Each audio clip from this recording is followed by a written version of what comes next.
नमस्कार दोस्तों, साहित्य समाधान के मंच से मैं डॉक्टर रीता गौड़ आपका हार्दिक स्वागत करती हूँ, अभिनंदन करती हूँ। दोस्तों, पिछले 3-4 सत्रों से हम चंद्रगुप्त नाटक, जो कि जयशंकर प्रसाद का एक बहुत ही महत्वपूर्ण ऐतिहासिक नाटक है, उस पर चर्चा कर रहे हैं। और उसके 4 अंक हैं कुल उस नाटक में, और उनमें से 3 अंकों पर हम बात कर चुके हैं। तीसरे अंक के अंत में हमने जाना था कि राक्षस चंद्रगुप्त मौर्य को हाथ पकड़कर सिंहासन पर बिठाता है, क्योंकि धन नंद की हत्या शक्टार के द्वारा कर दी गई है। यानी जो उद्देश्य लेकर के चाणक्य चले थे, एक तो मगध में धन नंद वंश के शासन की समाप्ति और सुशासन की व्यवस्था, और दूसरा लक्ष्य था उनका कि चारों ओर से साम्राज्य को सुरक्षित, आर्यावर्त को सुरक्षित करना। तो पहला जो लक्ष्य है उनका, वो तीसरे अंक के अंत में प्राप्त हो जाता है, यानी फलागम की स्थिति तीसरे अंक के अंतिम चरण से प्रारंभ हो जाती है। और अब नाटक चौथे अंक में जो एक और लक्ष्य है चाणक्य का, चहुं ओर से आर्यावर्त को संगठित करना, ये हो चुका है। और जो बचा कुचा कार्य है वो चौथे अंक में पूरा होगा। और चारों ओर से सुरक्षित करने का अभिप्राय है। उस समय एक ही संकट था आर्यावर्त पर, और वो था यूनानी आक्रमण। तो सिकंदर की क्योंकि मृत्यु हो गई है, वो लौट चुका था और रास्ते में ही उसका निधन हो गया था, इसलिए उसके सेनापति सेल्यूकस ने दूसरा आक्रमण किया भारत पर। और उसी की चर्चा करते हुए किस प्रकार से उस पर विजय प्राप्त की चंद्रगुप्त मौर्य ने, किस किस के सहयोग से प्राप्त की, इन सब बातों से जब चहुं ओर से सुरक्षित हो जाएगा तो फल की प्राप्ति होगी, यानी फलागम पूर्ण हो जाएगा। तो चलिए शुरू करते हैं आज का सत्र। सबसे महत्वपूर्ण बात, इस अंक में कुल 14 दृश्य हैं और 7 गीत हैं। सबसे बड़ा दृश्य है ये। और इसके जो प्रथम दृश्य है उसका प्रारंभ होता है राजकीय उपवन से, यानी मगध का जो राजभवन है उसका जो उपवन है वहां से इस दृश्य का प्रारंभ होता है। और कल्याणी जो नंद की पुत्री है वो इस उपवन में विचरण कर रही है। और क्योंकि नंद वंश का नाश हो चुका है, उसके पिता की हत्या हो चुकी है, इसलिए वो उस पर दुख व्यक्त कर रही है, मन ही मन आत्मालाप कर रही है। इसी समय जबकि वो राजकीय उपवन में दुखी है, व्यथित है, और अपनी व्यथा को स्वयं अपने आप से ही अभिव्यक्त कर रही है, उसी समय मद्यप यानी मदिरा पिए हुए व्यक्ति के समान चेष्टा करता हुआ, यानी ऐसी गतिविधियां प्रदर्शित करता हुआ पर्वतेश्वर वहां पर आता है। पर्वतेश्वर कौन? जो पंचनद का शासक था। आगे चलते हैं। पर्वतेश्वर चंद्रगुप्त के मगध के राज सिंहासन पर विराजमान होने से दुखी है, क्योंकि उसने भी यूनानी आक्रमण को दूर करने में, यूनानी आक्रमण से आर्यावर्त की रक्षा करने में सहायता की थी चंद्रगुप्त की। तो वो मानता है कि मगध का शासन केवल चंद्रगुप्त का अकेले का नहीं है, बल्कि वो भी उसमें बराबर का भागीदार है। तो पर्वतेश्वर चंद्रगुप्त के मगध के राज सिंहासन पर विराजमान होने से दुखी है, तथा वह स्वयं को मगध के आधे राज्य का अधिकारी मानता है। किंतु कल्याणी को सामने देखकर वो उपवन में प्रवेश करता है, राजकीय उपवन में। कल्याणी वहां पीड़ित अवस्था में है, लेकिन वो कल्याणी को, यानी जो मगध की राजकुमारी है, उसको पहचान नहीं पाता और उसे समझता है कि ये कोई अप्सरा या कोई अपदेवता है, और इस आशंका से वो वहां से चला जाता है। आगे चलें। कल्याणी इसके बाद गीत गाती है और अपनी पीड़ा को व्यक्त करती है। और गीत के बोल हैं, सुधा सीकर से नहला दो लहरें डूब रही हो रस में। सुधा सीकर से नहला दो लहरें डूब रही हो रस में। और इस स्वर को सुनकर, इस गीत को सुनकर वो पर्वतेश्वर फिर से लौटता है और उसका परिचय पूछता है, क्योंकि उसे विश्वास हो जाता है कि ये कोई अपदेवता या अप्सरा नहीं है, बल्कि कोई मनुष्य ही है। और वो आकर उससे परिचय पूछता है। दोनों एक दूसरे का परिचय जानते हैं। जब पर्वतेश्वर को पता चलता है कि ये नंद की पुत्री यानी राजकुमारी कल्याणी है, और कल्याणी जानती है कि ये पर्वतेश्वर है, वो उसे पहले से ही जानती है, तो उसे सब कुछ पिछला कल्याणी को वो याद आता है जब पर्वतेश्वर ने उससे विवाह का प्रस्ताव ठुकरा दिया था, और पर्वतेश्वर को भी पुरानी सब बातें याद आती हैं। पर्वतेश्वर कल्याणी के समक्ष विवाह का प्रस्ताव रखता है और कहता है कि हम दोनों के मिल जाने से मगध का पूरा राज्य हमारा हो जाएगा। यानी वो, क्योंकि नंद वंश के शासक नंद की हत्या होने के बाद वास्तव में मगध की अधिकारिणी अगर कोई थी तो वो थी राजकुमारी कल्याणी। तो ऐसी स्थिति में पर्वतेश्वर उसके समक्ष विवाह का प्रस्ताव रखता है और वो कहता है कि आधा राज्य तो मेरा पहले से ही है और यदि तुम मुझसे विवाह कर लो तो हम ये पूरा मगध का जो साम्राज्य है वो हमारा हो जाएगा। कल्याणी यह सुनकर उसकी भर्त्सना करती है। पर्वतेश्वर उसे पकड़ने का प्रयत्न करता है और पकड़े जाने पर वह क्रोध में आकर आत्मरक्षा के लिए, अपने सम्मान की रक्षा के लिए उसका वध कर देती है। और उसकी जिसकी चीत्कार चीख सुन करके चंद्रगुप्त वहां आ जाता है। वह चंद्रगुप्त के समक्ष अपना प्रणय निवेदन करती है। वो कहती है, चंद्रगुप्त कहता है कि ये क्या हुआ, तो उसने वो सारी घटनाक्रम उसे बता देती है। और उसके बाद वो कहती है कि वह अपना हृदय किसी एक युवक को दे चुकी और वो है चंद्रगुप्त, यानी वो तुम हो। लेकिन क्योंकि तुम मेरे पिता के विरोधी थे इसलिए मैंने अपना ये प्रेम भाव अपने हृदय में ही दबाकर रखा। तो प्रणय निवेदन करती है और उसके बाद आत्महत्या कर लेती है, यानी पर्वतेश्वर का वध हो जाता है और राजकुमारी कल्याणी आत्महत्या कर लेती है। अब एक नया मोड़ आता है, क्योंकि एकमात्र उत्तराधिकारिणी यदि मगध राज्य की कोई थी तो वो थी राजकुमारी कल्याणी। चाणक्य वहां आते हैं और पूरी स्थितियों से परिचित होते हैं और चंद्रगुप्त से कहते हैं कि अब तुम निष्कंटक हो गए हो। क्यों? क्योंकि एकमात्र तुम्हारी प्रतिद्वंद्वी थी कौन? राजकुमारी कल्याणी, और अब उन्होंने भी आत्महत्या कर ली है। अब तुम्हारे रास्ते में कोई भी रुकावट नहीं है। एक रुकावट पर्वतेश्वर की थी, उसका वध हो चुका है। एक दूसरी रुकावट राजकुमारी कल्याणी की थी, ऐसा चाणक्य मानता है, जबकि राजकुमारी कल्याणी वास्तव में रुकावट नहीं थी। और वो कहता है, ये बहुत ही महत्वपूर्ण पंक्ति है दोस्तों इस नाटक की, अक्सर इस पर प्रश्न पूछ लिया जाता है। जब वो कहता है कि गुरुदेव, चंद्रगुप्त कहता है कि गुरुदेव इतनी क्रूरता, इतनी निष्ठुरता, तब वो कहते हैं कि महत्वाकांक्षा का मोती निष्ठुरता की सीपी में रहता है। तो ये कथन किसका है? ये कथन चाणक्य का है। किससे कहा गया है? चंद्रगुप्त से कहा गया है। किस अवसर पर कहा गया है? कि कल्याणी के आत्मघात कर लेने के बाद ये कहा गया है। ये तीनों बातें आपको इसमें ध्यान में रखनी है। इसके बाद दूसरा दृश्य शुरू होता है। इस दृश्य में राक्षस और सुवासिनी, जो कि शकटार की, सुवासिनी कौन है? शकटार की कन्या है, और वे आपस में मार्ग में मिलते हैं। राक्षस पुनः सुवासिनी के समक्ष विवाह का प्रस्ताव रखता है, किंतु सुवासिनी कहती है कि अब उसके पिता यानी शकटार लौट आए हैं, अब तक इससे पूर्व वे बंदी थे, तो अतः यदि वह उससे विवाह करना चाहता है तो उनकी अनुमति लेनी आवश्यक है। लेकिन राक्षस इसके विषय में कुछ और ही निष्कर्ष निकालता है। वो जानता है कि चाणक्य और सुवासिनी दोनों बाल सखा हैं, बचपन के मित्र हैं। उस स्थिति में उसके मन में यह आशंका उत्पन्न हो जाती है कि सुवासिनी का झुकाव चाणक्य की ओर है, इसीलिए वह उसकी उपेक्षा कर रही है, उसके विवाह प्रस्ताव को बहाना बनाकर नकार रही है या उसकी उपेक्षा कर रही है। लेकिन वास्तव में ऐसा नहीं है। और वे सुवासिनी से कहता भी है कि मैं जानता हूं कि चाणक्य के प्रति तुम्हारा झुकाव है, वो तुम्हारा बाल सखा है और संभवतः तुम शक्तिशाली का ही पक्ष, शक्तिशाली के प्रति ही अपना झुकाव, अपना आकर्षण रखोगी।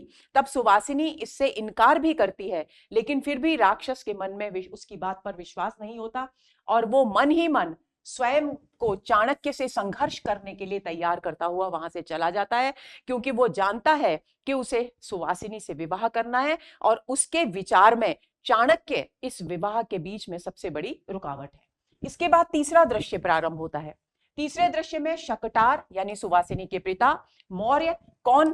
चंद्रगुप्त मौर्य के पिता, जो कि सभी पहले बंदी गृह में थे, और मौर्य पत्नी यानी चंद्रगुप्त मौर्य की माता, सभी चंद्रगुप्त का विजयोत्सव मनाना चाहते हैं। क्योंकि हम तीसरे अंक के अंत में दोस्तों देख चुके हैं कि राक्षस हाथ पकड़कर नंद के वध के बाद जब सिंहासन खाली हो जाता है तो उस चंद्रगुप्त को सिंहासन पर बिठाता है, यानी उसका राज्याभिषेक हो चुका है, उसे सम्राट मान लिया गया है मगध का।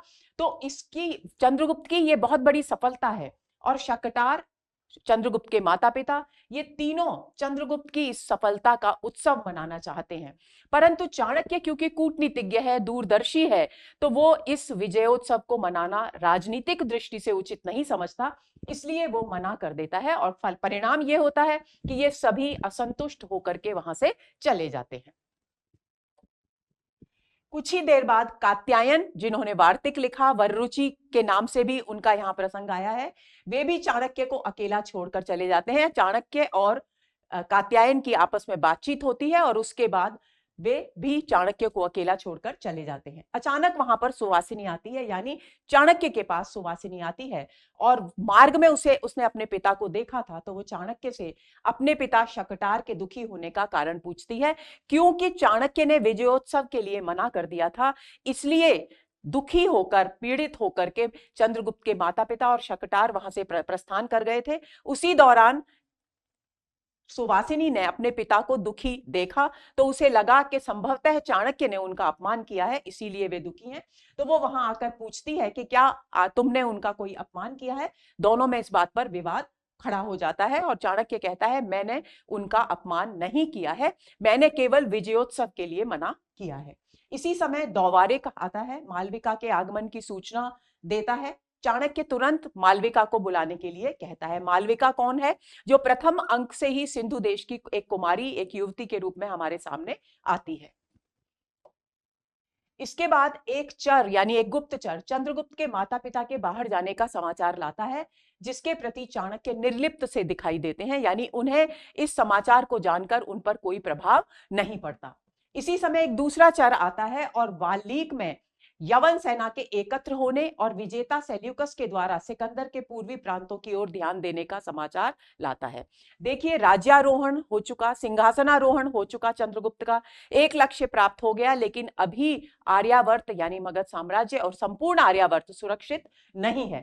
तो इसका संकेत इस बिंदु में मिलता है कि दूसरा चर यानी गुप्तचर आता है और वो कहता है कि यवन सेना वाल्मीक में फिर से इकट्ठी हो रही है। दूसरी बात, जो विजेता सेल्यूकस हैं, उन्होंने सिकंदर ने जो पूर्वी प्रांत विजित किए थे, उन सब की ओर वापस अपना ध्यान केंद्रित करने लगा है, यानी कि दूसरे यवन आक्रमण की संभावनाएं स्पष्ट रूप से चाणक्य को दिखाई देने लगती हैं। चाणक्य चर से गांधार के समाचार पूछते हैं। जो गुप्तचर ये समाचार वाल्मीक का लेकर आया है, उससे पूछते हैं कि गांधार का क्या समाचार है। तो वह वहां किसी भी नई घटना के न होने का समाचार देता है, यानी वहां पर गतिविधि कोई नई नहीं हुई है। इससे स्पष्ट होता है दोस्तों कि पूरे उत्तर पश्चिमी सीमा प्रांत पर जहां से यवन आक्रमण के होने की संभावना थी, वहां पर निरंतर गुप्तचरों के माध्यम से चाणक्य अपनी दृष्टि बनाए हुए हैं। मालविका दक्षिणापथ में मालविका आती है और वो दक्षिणापथ में चंद्रगुप्त की सफलता का समाचार लेकर आती है, क्योंकि दक्षिण भारत के अभियान पर गए हुए हैं चंद्रगुप्त। तो चंद्रगुप्त सफलतापूर्वक लौटते हैं और वो ये भी बताती है कि वे सुदूर दक्षिण में, यानी दूर के जो दक्षिण के राज्य हैं, उन पर विजय प्राप्त करने के लिए जाना चाहते थे, लेकिन क्योंकि आपने मना कर दिया, यानी चाणक्य ने मना कर दिया, इसलिए सम्राट दक्षिणापथ अभियान की सफलता के बाद ही वापस मगध लौट रहे हैं। और सीमांत राष्ट्र जितने भी थे, उन सब ने भी मित्रता चंद्रगुप्त की स्वीकार कर ली है। ये सफलता का समाचार मालविका चाणक्य को देती है। आगे चलते हैं। चाणक्य चंद्रगुप्त के प्राणों की रक्षा का दायित्व मालविका को सौंपते हैं, क्योंकि वो सारी चारों ओर की गतिविधियों पर अपनी दृष्टि जमाए हुए हैं और उन्हें निरंतर ये एहसास हो रहा है कि चंद्रगुप्त का जीवन खतरे में है। तो वो मालविका के ऊपर उस चंद्रगुप्त के जीवन की रक्षा का दायित्व सौंपते हैं और कहते हैं और संकेत देते हैं उसे कि पाटलिपुत्र अब षड्यंत्रों का केंद्र बन रहा है, इसलिए चंद्रगुप्त के प्राणों की रक्षा की उचित व्यवस्था करना, समुचित व्यवस्था करना बहुत आवश्यक है। इसके बाद चौथा दृश्य शुरू होता है। यह दृश्य चंद्रगुप्त के प्रकोष्ठ यानी कक्ष से प्रारंभ होता है, जहां चंद्रगुप्त विजय यात्राओं से लौटकर आया है और उसके मन में नीरसता और एक ऊब भरी हुई है, यानी जो उल्लास विजयों के बाद होना चाहिए, वैसा उल्लास उसके मन में नहीं है। मालविका इसी वक्त चंद्रगुप्त के प्रकोष्ठ में आती है और चंद्रगुप्त उससे अपने एकाकी और निराश होने की पीड़ा उसके समक्ष अभिव्यक्त करता है। मालविका कहती है कि आपके व्यक्तित्व में ये साधारण जनसुलभ दुर्बलता अच्छी नहीं लगती, यानी आप एक शक्तिशाली वीर पुरुष हैं और शौर्य और पराक्रम आपके प्रमुख गुण हैं। उस स्थिति में ये एक सामान्य मनुष्य जैसी दुर्बलता, नीरसता का भाव, ये आपको शोभा नहीं देता। वो अपनी बनाई हुई एक फूलों की माला भी साथ में लाई है और चंद्रगुप्त को पहनाती है। और चंद्रगुप्त जब उससे कोई गीत गाने के लिए आग्रह करता है ताकि उसका मन बहल सके, तब वो एक गीत गाती है। आपको ध्यान रखना है, मधुप कब एक कली का है, ये गीत गाती है। ये गीत समाप्त हो जाता है, उसके बाद चंद्रगुप्त पुनः उससे गीत गाने का अनुरोध करता है, तब वो बजरही वंशी आठों याम की, ये दो गीत वो चंद्रगुप्त के कहने पर मालविका गाती है, आपको भूलना नहीं है।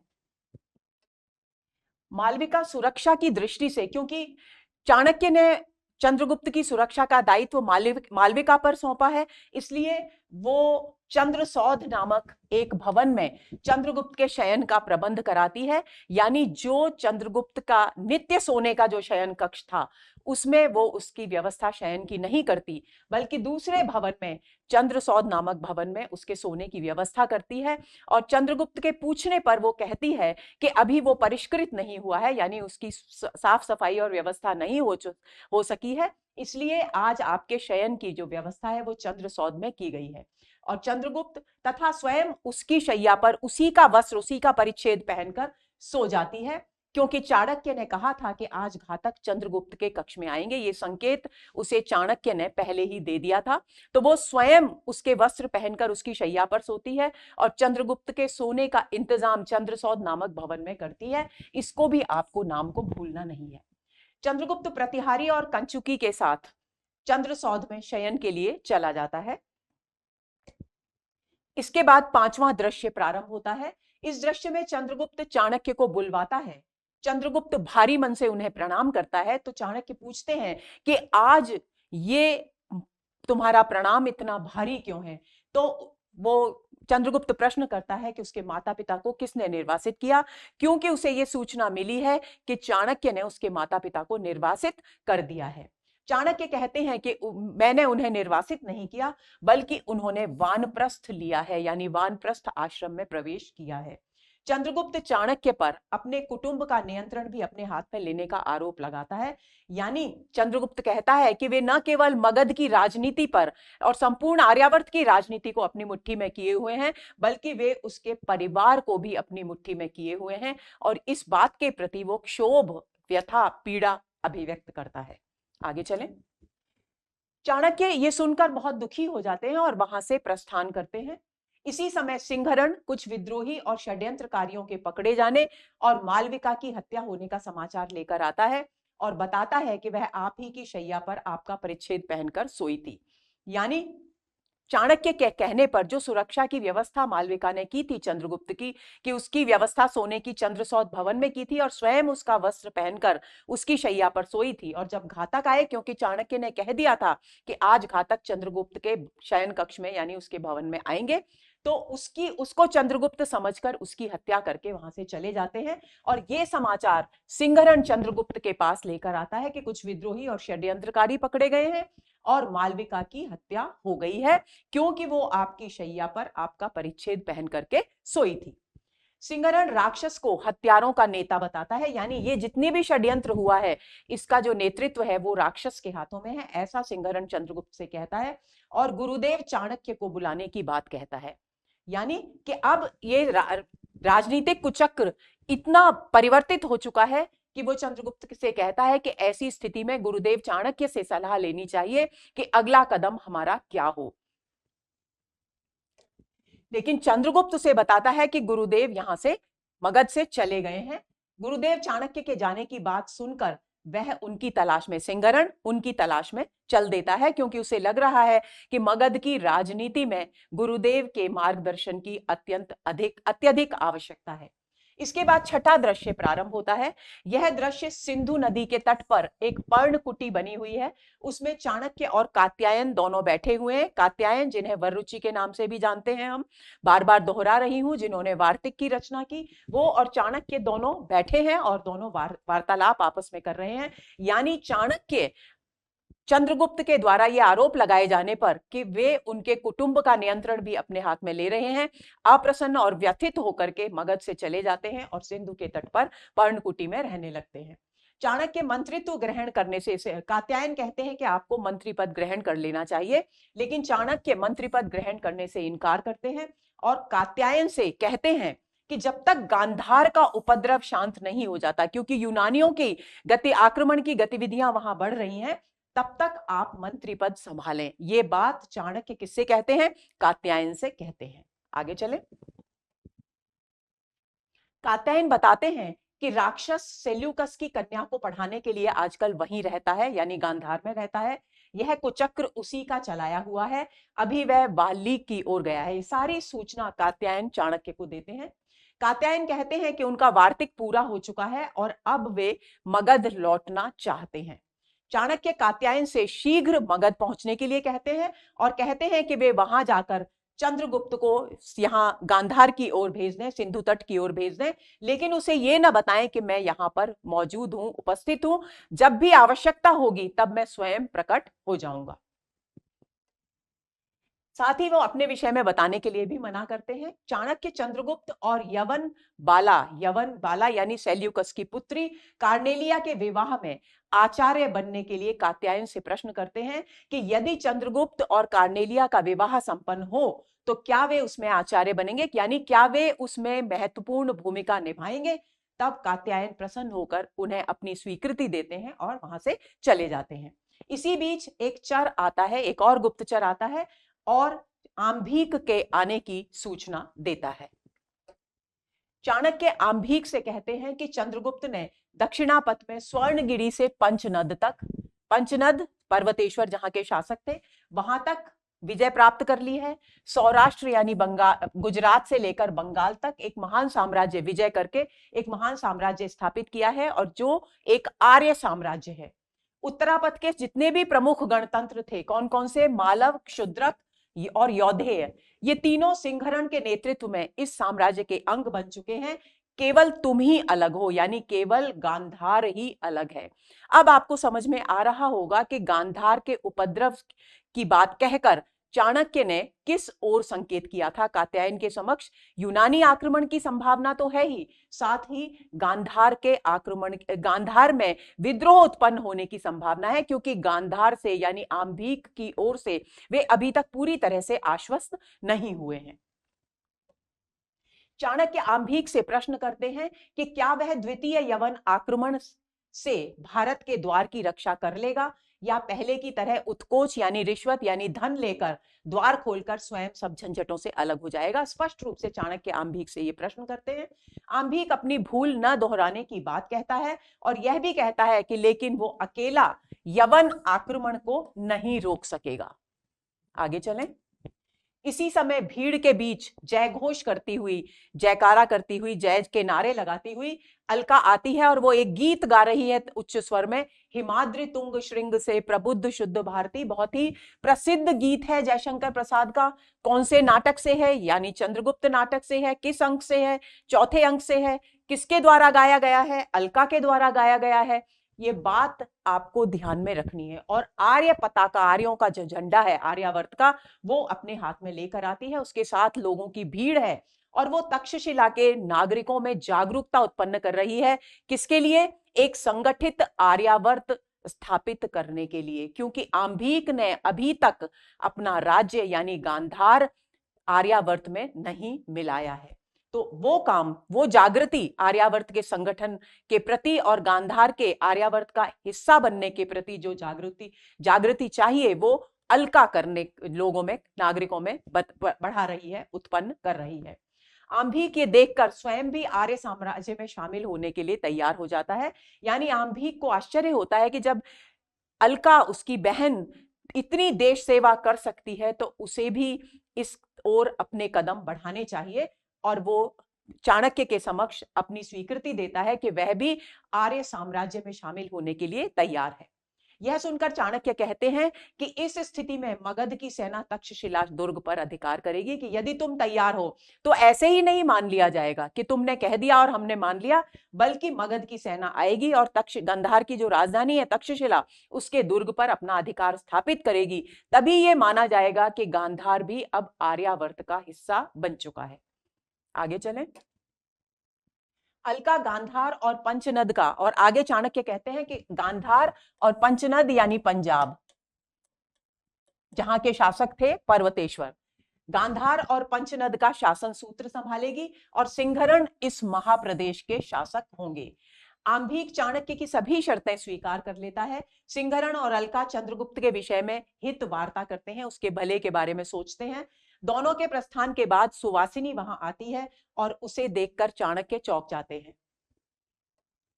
सुवासिनी बताती है कि उसके पिता शकटार ने उसे यहां भेजा है मगध के हित को ध्यान में रखते हुए चाणक्य सुवासिनी से राक्षस से विवाह करने के लिए कहते हैं। चाणक्य सुवासिनी को बंदी, फिर विवाह करने के लिए तो कह दिया आप, क्योंकि राक्षस क्या कर रहा है इस समय, कार्नेलिया को दर्शन शास्त्र आदि की शिक्षा देने के लिए वो यूनानी शिविर में ही रह रहा है, और आशंका है, संभावना है कि वही इस सारे कुचक्र का सूत्रधार भी है, यानी सेल्यूकस के साथ वो मिल चुका है। तो उस स्थिति में चाणक्य सुवासिनी को कहते हैं कि वो बंदिनी के रूप में यूनानी शिविर में जाए जहां पर राक्षस और राजकुमारी हैं, और वहां पर पहुंचकर वहां की सूचनाएं दे। वह सुवासिनी से यह परीक्षा करने के लिए भी कहते हैं कि क्या कार्नेलिया चंद्रगुप्त से विवाह करके सुखी रह सकेगी। यानी दो जिम्मेदारियां देखते हैं, एक तो यूनानी शिविर की सारी सूचनाएं मंगवाते हैं, दूसरी बात वो ये जांच करने के लिए कहते हैं कि यदि चंद्रगुप्त और कार्नेलिया का विवाह किया जाए तो क्या कार्नेलिया प्रसन्न और सुखी रह सकेगी। चाणक्य के समझाने पर सुवासिनी इस कार्य को करने के लिए तैयार हो जाती है। इसके बाद 7वां दृश्य प्रारंभ होता है, और ये दृश्य कपिशा में अलेक्जेंड्रिया के राज मंदिर में प्रारंभ होता है। कपिशा वर्तमान में काबुल, अफगानिस्तान के निकट का एक प्रांत है। कार्नेलिया राक्षस को देशद्रोही कहकर उससे पढ़ने से इनकार कर देती है, क्योंकि उसे राक्षस की गतिविधियों का पता चलता है, और वो कहती है कि वो उससे नहीं पढ़ना चाहती। पिता सेल्यूकस कार्नेलिया से युद्ध देखने के लिए चलने के लिए कहते हैं, क्योंकि युद्ध की पूरी तैयारियां हो चुकी हैं, दूसरा यवन आक्रमण भारत पर होने वाला है। तो पिता सेल्यूकस कार्नेलिया से कहते हैं कि क्या वह युद्ध देखने के लिए उसके साथ चलेगी। वहां सिंधु तट के स्कंधावार में उसके रहने की व्यवस्था की जा रही है। कार्नेलिया उल्लासपूर्वक सहमति प्रदान करती है, क्योंकि उसे भारत से लगाव है, और वो पुनः भारत के निकट जाकर अपने आप को बहुत ही प्रसन्न अनुभव करेगी।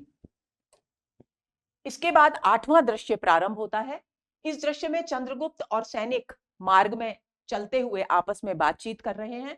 इसी दौरान चंद्रगुप्त को पंचनद के नायक से, पंचनद यानी पंजाब का जो सेना नायक है, उससे सिंहरण के शासन कार्य से पलायन यानी शासन कार्य से अलग हो जाने, और आम्भीक के यूनानी सेना को अपने राज्य से आने की अनुमति देने का पता चलता है। यानी जिन पर वो विश्वास करके चल रहा था वहीं पर उसकी स्थिति कमजोर हो जाती है, क्योंकि पंचनद का शासन सूत्र संभाल रही थी अलका और महाशासक थे सिंहरण, लेकिन वे वहां से अलग हो जाते हैं। और वे अलग क्यों होते हैं ये बाद में हम चर्चा करेंगे। और आम्भीक पहले की तरह अपने राज्य से यूनानियों को आने की अनुमति दे देता है। तो यानी स्थिति चंद्रगुप्त के विरोध में हो जाती है। चंद्रगुप्त यह सुनकर आक्रोश से भर उठता है, और शीघ्र ही साम्राज्य की रक्षा के लिए वितस्ता के उस पार पहुंचने की योजना बनाता है। वितस्ता नदी के उस पार, जहां पर यूनानी शिविर है, उस पार जाने की योजना बनाता है। चंद्रगुप्त आर्य शकटार के नाम एक पत्र भेजता है, जिसमें वो शकटार से कहता है कि उसे सैनिकों, शस्त्रों और अन्न की आवश्यकता पड़ेगी, तो जल्दी से जल्दी इस सामग्री को भेजें, और जो भी शस्त्र उठाने में सक्षम हो मगध में, जो भी नागरिक, उसे शस्त्रों के साथ यहां पर भिजवा दें। और बिना विश्राम किए वो लक्ष्य तक पहुंचने का संकल्प करता है। इसके बाद 9वां दृश्य शुरू होता है। इस दृश्य के प्रारंभ में सुवासिनी बंदिनी बनाकर कार्नेलिया के सामने लाई जाती है, जो कि चाणक्य की योजना थी। वह बताती है कि वह राक्षस की खोज में यहाँ आई है और उसका उससे विवाह होने वाला है। ये बात वो कार्नेलिया को कहती है। कार्नेलिया उसे अपनी सखी बना लेती है। इसी समय सेल्यूकस चंद्रगुप्त की सेना पर आक्रमण करने की बात बताता है। कार्नेलिया अपने पिता सेल्यूकस को याद दिलाती है कि आपने उसके प्राणों की रक्षा की थी, और उसके बाद प्रतिदान स्वरूप उसने आपके प्राणों की रक्षा की और आपकी पुत्री के सम्मान की रक्षा की थी। आपको दोस्तों याद होगा कि फिलिप्स ने जब उसके साथ अभद्र, कार्नेलिया के साथ अभद्र व्यवहार करने का प्रयत्न किया था, तब चंद्रगुप्त ने कार्नेलिया के आत्मसम्मान की रक्षा की थी। सुवासिनी कार्नेलिया को बताती है कि चंद्रगुप्त ने द्वंद्व युद्ध में फिलिप्स को मार डाला है। यह प्रसंग भी आपको ध्यान में होगा कि फिलिप्स ने द्वंद्व युद्ध के लिए चंद्रगुप्त को ललकारा था। चंद्रगुप्त ने कहा था वह जब भी चाहे तब उसे द्वंद्व युद्ध के लिए बुला सकता है, और उसके बाद कुछ समय बाद उसने उसे द्वंद्व युद्ध के लिए बुलाया, और उस द्वंद्व युद्ध में चंद्रगुप्त ने फिलिप्स को मौत के घाट उतार दिया था। सेल्यूकस सुवासिनी को चुप कराता है, कहता है कि इस तरह की बातें उसके सामने ना करे, और कार्नेलिया से कहता है कि वो विजय के बाद तुरंत चंद्रगुप्त को क्षत्रप बना देगा। यानी जो भी राज्य वो भारत के जीतेगा उनका एक तरह से क्षत्रप, जैसे आजकल गवर्नर होते हैं उस तरह से एक शासक हुआ करता था यूनानी शासन व्यवस्था में, तो चंद्रगुप्त को यहाँ का क्षत्रप बना देगा। सेल्यूकस के प्रस्थान के बाद सुवासिनी कार्नेलिया के कहने पर एक गीत गाती है और वो गीत है सखे वह प्रेममयी रजनी, जिसे सुनकर के कार्नेलिया आनंद विभोर हो उठती है। इसके बाद 10वां दृश्य प्रारंभ होता है। इस दृश्य में युद्ध क्षेत्र के निकट, जहां पर युद्ध हो रहा है, सेनाएं इकट्ठी हैं, उसके निकट चाणक्य और सिंहरण युद्ध के आरंभ होने के विषय में बातचीत कर रहे हैं। सिंहरण बताता है कि सम्राट ने प्रचंड पराक्रम से यवन सेना पर आक्रमण कर उसे भयभीत कर दिया है। वह तक्षशिला और मालवों की चुनी सेना के द्वारा युद्ध में सहयोग करने का प्रस्ताव भी रखता है। जिस सिंहरण ने अपने आप को शासन से अलग कर लिया था, पंचनद के शासन व्यवस्था से अलग कर लिया था, वास्तव में क्यों किया था? क्योंकि वो एक सैनिक के रूप में चंद्रगुप्त की सहायता करना चाहता था। तो यही कारण है कि जब अवसर आता है तब वह चाणक्य के समक्ष कहता है कि वह तक्षशिला और मालवों की एक संगठित सेना लेकर युद्ध में चंद्रगुप्त का सहयोग करना चाहता है। चाणक्य कहते हैं कि जब चंद्रगुप्त की सेना कमजोर पड़ने लगे और सिंधु के इस पार की सारी यूनानी सेना युद्ध में शामिल हो जाए, तब आम्भीक को यवन सेना पर आक्रमण करना चाहिए। अपना पूरा एक जाल बिछाते हैं चंद्रगुप्त, एक व्यूह रचना, चाणक्य एक व्यूह रचना करते हैं। वो कहते हैं कि जब चंद्रगुप्त की सेना कमजोर पड़ने लगे और सारी इस पार की जो यूनानी सेना है वो युद्ध में शामिल हो जाए, तब आम्भीक को चाहिए कि वो यूनानी सेना पर अचानक आक्रमण कर दे और सिंहरण को चंद्रगुप्त का स्थान लेना चाहिए। जहां पर चंद्रगुप्त युद्ध कर रहा है वहां पर किसको करना चाहिए? सिंहरण को सेना का नेतृत्व करना चाहिए, क्योंकि तब उस स्थिति में चंद्रगुप्त को सिंधु को पार कर यवनों के जो प्रमुख स्कंधावार है, यानी यवनों का जो प्रमुख सैनिक शिविर है, वहां पर आक्रमण करने के लिए जाना होगा। इस तरह की राजनीतिक योजना बनाते हैं चाणक्य। सिंहरण के प्रस्थान के बाद एक गुप्तचर राक्षस के प्रधान शिविर में होने का समाचार लाता है। ये प्रधान शिविर किसका है? यूनानियों का प्रधान शिविर है। चाणक्य उसे सुवासिनी से मिलते रहने की सलाह देकर के विदा करते हैं, क्योंकि सुवासिनी को उन्होंने एक गुप्तचर के रूप में वहां कार्नेलिया और राक्षस जहां पर है प्रधान यूनानी शिविर में, वहां भेजा हुआ है और वो कार्नेलिया की सखी बन चुकी है। कुछ ही समय में एक ओर से सेल्यूकस और दूसरी ओर से चंद्रगुप्त वहां आते हैं। सेल्यूकस चंद्रगुप्त को राजपद की, क्योंकि वो मगध का राजा बन चुका है, तो राजपद की बधाई देता है और चंद्रगुप्त उसका स्वागत करते हुए उसे बिना युद्ध के लौट जाने की सलाह देता है कि यदि वह चाहता है कि उसे पराजय का मुंह न देखना पड़े तो उसे बिना युद्ध के ही आर्यावर्त की सीमा से लौटकर यूनान चले जाना चाहिए। सेल्यूकस इस प्रस्ताव को अस्वीकार करता हुआ कहता है कि भारत विजय करना उसके लिए अनिवार्य है, फिर भले ही वह यहाँ के स्थान की, यहाँ के जीते हुए जो प्रदेश हैं उनका क्षत्रप चंद्रगुप्त को बना दे। चंद्रगुप्त को यह बात अच्छी नहीं लगती और वो दोनों के बीच फलतः युद्ध शुरू हो जाता है।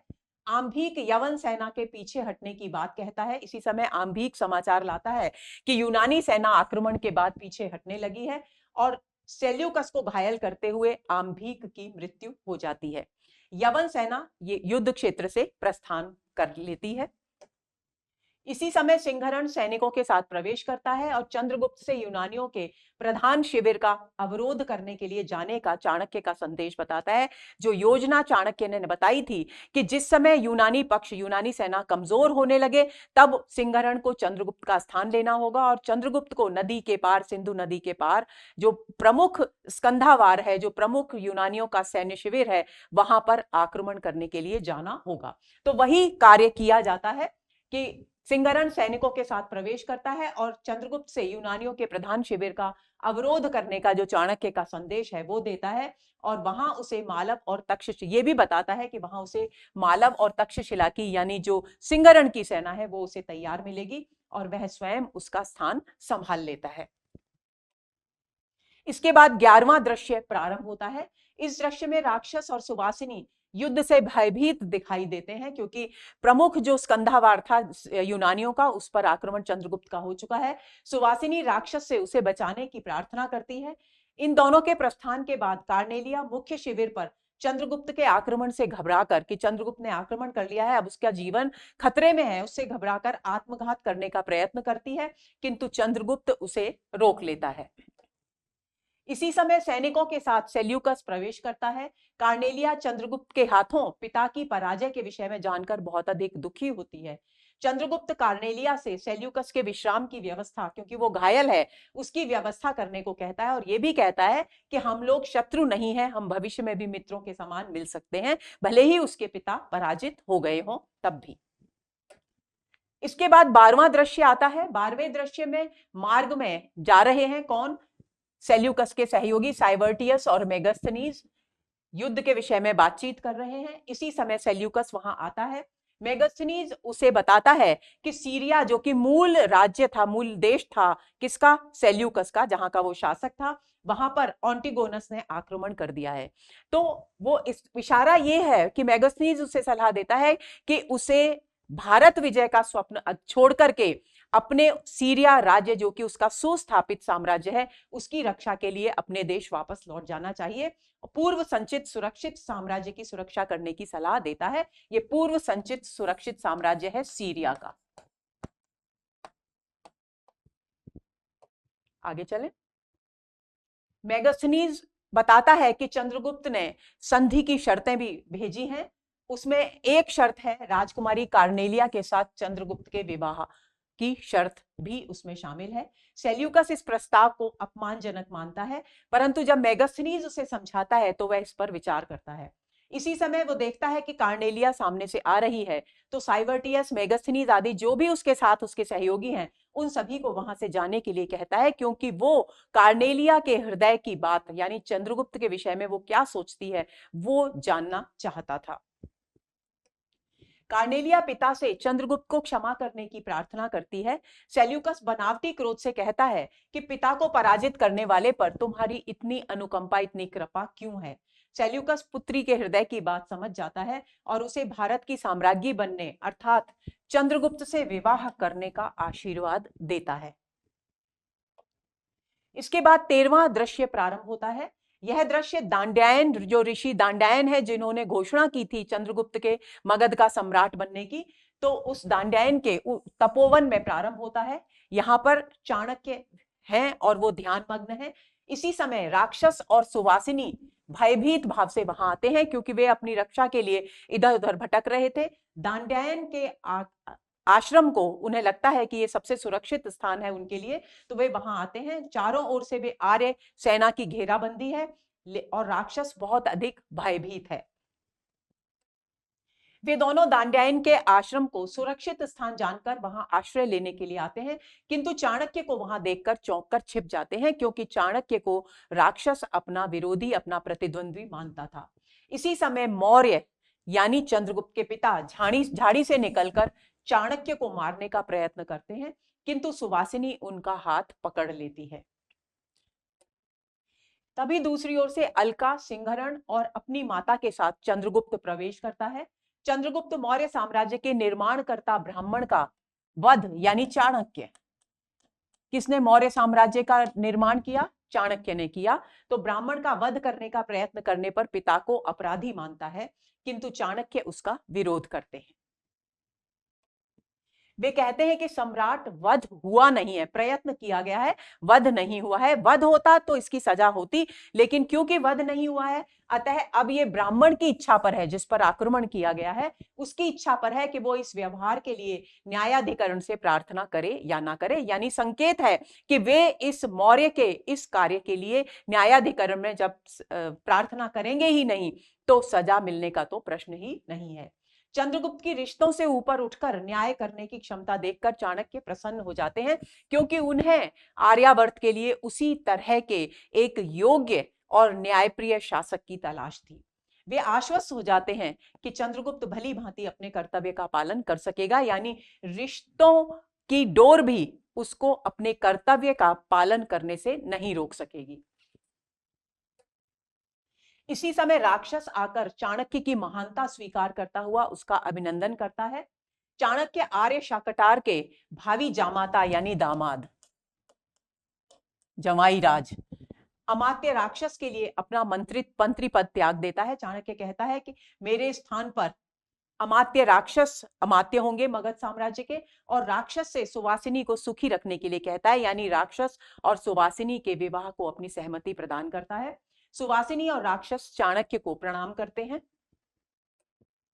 मौर्य अपने अपराध की क्षमा ग्रहण करने से इनकार करता हुआ आत्महत्या करने की बात कहता है कि उसने चाणक्य को गलत समझा और चाणक्य पर जो एक प्राणघातक हमला किया, उसे मारने की कोशिश की, वो वास्तव में एक निंदनीय कार्य था।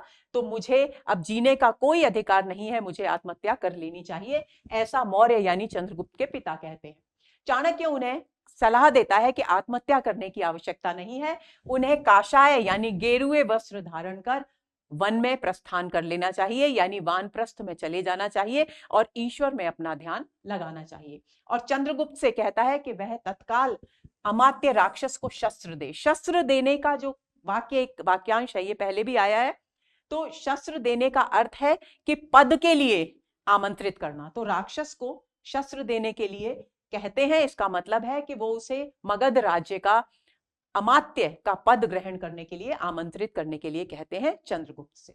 तपोवन से सभी सेल्यूकस, अब क्योंकि सब दांड्यायन के आश्रम में है, तपोवन में है, तो सभी सेल्यूकस के स्वागत के लिए राज मंदिर यानी जो मगध साम्राज्य का जो राजभवन है उसकी ओर प्रस्थान करते हैं। इसके बाद 14वां दृश्य प्रारंभ होता है। यह इस नाटक का अंतिम दृश्य है। यह दृश्य चंद्रगुप्त की राजसभा से प्रारंभ होता है, यानी मगध में, पाटलिपुत्र में यानी कुसुमपुर में दरबार सजा हुआ है। राजसभा में एक ओर चंद्रगुप्त विराजमान है अपने परिवार के साथ, यानी अपने माता पिता के साथ, और दूसरी ओर साइबर्टियस, मेगास्थनीज, एलिस और कार्नेलिया के साथ सेल्यूकस प्रवेश करता है। चंद्रगुप्त सेल्यूकस का अभिनंदन करता है। सेल्यूकस कहता है कि वह आज संधि और सहायता के लिए चंद्रगुप्त के पास आया है। चंद्रगुप्त सेल्यूकस को ऑन्टिगोनस के विरुद्ध सहायता के रूप में गज सेना यानी हाथियों की सेना देने का प्रस्ताव रखता है। दोनों दृढ़ मैत्री के बंधन में बंध जाते हैं। सेल्यूकस महामंत्री चाणक्य को देखने की अभिलाषा इसी समय व्यक्त करता है। इसी समय चाणक्य आते हैं और सेल्यूकस उनका अभिनंदन करता है। चाणक्य सेल्यूकस के समक्ष चंद्रगुप्त से कार्नेलिया के विवाह का प्रस्ताव रखते हैं। सेल्यूकस इसे सहर्ष स्वीकार करता है। सेल्यूकस चंद्रगुप्त और कार्नेलिया का हाथ एक दूसरे के हाथ में देता है, हाथ मिलाता है और पुष्प वर्षा के साथ जय ध्वनि होती है। चाणक्य मौर्य का हाथ पकड़कर चलने के लिए कहते हैं, यानी मौर्य जो चंद्रगुप्त के पिता थे उनसे चलने के लिए, यानी स्वयं भी चले जाते हैं और उस चंद्रगुप्त मौर्य के पिता को भी ले जाते हैं, और यहीं पर नाटक समाप्त हो जाता है। जैसा कि हमने इस सत्र के प्रारंभ में चर्चा की थी कि इसमें 7 गीत आए हुए हैं, तो वो 7 गीत कौन कौन से हैं, यद्यपि हम प्रसंगवश उनकी चर्चा कर चुके हैं, लेकिन एक बार फिर से सरसरी निगाह डाल लेते हैं इन गीतों पर।